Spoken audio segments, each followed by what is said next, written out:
پاس آئے حضرت علی کے پاس، کہا یا خیر الناس بعد رسول اللہ صلی اللہ علیہ وسلم، اے رسول اللہ کے بعد کائنات میں سب سے زیادہ افضل شخص. حضرت علی نے محلم یا ابا جحیفہ، ابو جحیفہ ایسی بات نہیں کرنا.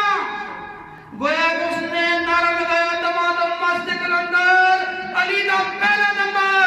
حضرت علی نے کہا محلن یا ابا جحیفہ. ابو جحیفہ اس طرح نعرہ نہ لگائیں، اس طرح کا نعرہ نہیں لگانا. پھر اس نے سوال کیا اچھا پھر آپ بتائیں نا کہ رسول اللہ صلی اللہ علیہ وسلم کے بعد کائنات میں سب سے زیادہ افضل کون ہے؟ آپ نے فرمایا ابو بکر ثم عمر. بھائی اگر مجھ سے پوچھنا چاہتے ہو، میرا نعرہ سننا چاہتے ہو تو پھر سنو، دمادم مسجد کے اندر صدیق دا پہلا نمبر. یہ کس نے نعرہ لگایا؟ حضرت علی کرم اللہ وجہ الکریم نے. آج کل بھی دمادم مسجد کے اندر اور یہ علی دا پہلا نمبر. میں نے کہا یہ کسی قوال کا عقیدہ ہو سکتا ہے، کسی جاہل پیر کا عقیدہ ہو سکتا ہے، کسی بنگی پاڈری اور چرسی کا عقیدہ ہو سکتا ہے، لیکن اہل سنت والجماعت مسلک معذب کا قطعاً یہ عقیدہ نہیں ہو سکتا. کون سا عقیدہ ہوگا؟ در میں لگا عقیدہ وہی جو حضرت علی نے حضرت ابو جحیفہ کو بتایا تھا کہ دمادم مسجد کے اندر صدیق دا پہلا نمبر، دمادم مسجد کے اندر عمر دا دوسرا نمبر، دمادم مسجد کے اندر عثمان دا تیسرا نمبر اور دمادم مسجد کے اندر حیدر دا چوتھا نمبر. یہ اہل سنت کا عقیدہ ہے.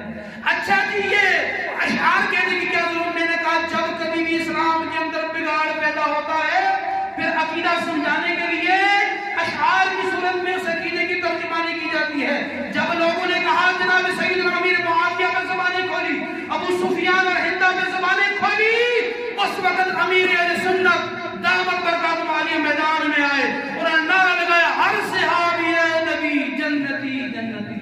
سب بولو ہر صحابی نبی ہر صحابی نبی سب صحابیات بھی.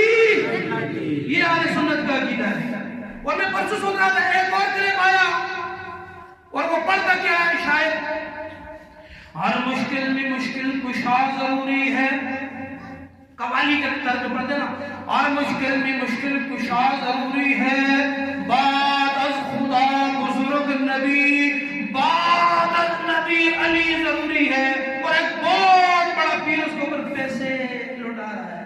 میں نے کہا یہ کسی رافضی کا عقیدہ ہو سکتا ہے، وہی بنگی چرسی پوٹری کا عقیدہ ہو سکتا ہے، لیکن اہل سنت کا عقیدہ نہیں. تو پھر آپ مجھے کہ مولوی صاحب بتاؤ اہل سنت کا عقیدہ کیا ہے؟ تو میں نے کہا سنو اہل سنت کا عقیدہ ہر مشکل میں مشکل کشا ضروری ہے. مشکل پڑے گی تو مجھے جو مشکل حال کرتا ہے اس کے پاس جائیں گے نا جی ہماری گٹر یا نالی یا محلے کی روڈ کا مسئلہ ہے، نازل کونسلر یا جو ہے ممبر اسمبلی کے پاس جائیں گے وہ ہمارے مسائل.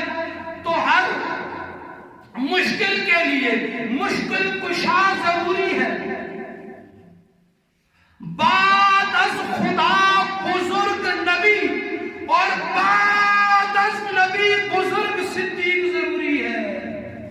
میں نے کہا تھوڑا پیچھے آ جاؤ. ہر مشکل میں مشکل کشا ضروری ہے. بعد از خدا بزرگ نبی، بعد از نبی بزرگ ابو بکر، بعد از ابو بکر بزرگ عمر، بعد از عمر بزرگ عثمان، بعد از بزرگ عثمان علی ضروری ہے. یہ ہمارا عقیدہ ہے. رافضیوں، بھنگیوں، چرسیوں، پوٹریوں والا عقیدہ نہ رکھو. عقیدہ رکھنا ہے تو اہل سنت والا رکھو. بعد النبی ابو بکر ضروری ہے. یہ حضرت ابو جحیفہ کو مولا کائنات حضرت علی کرم اللہ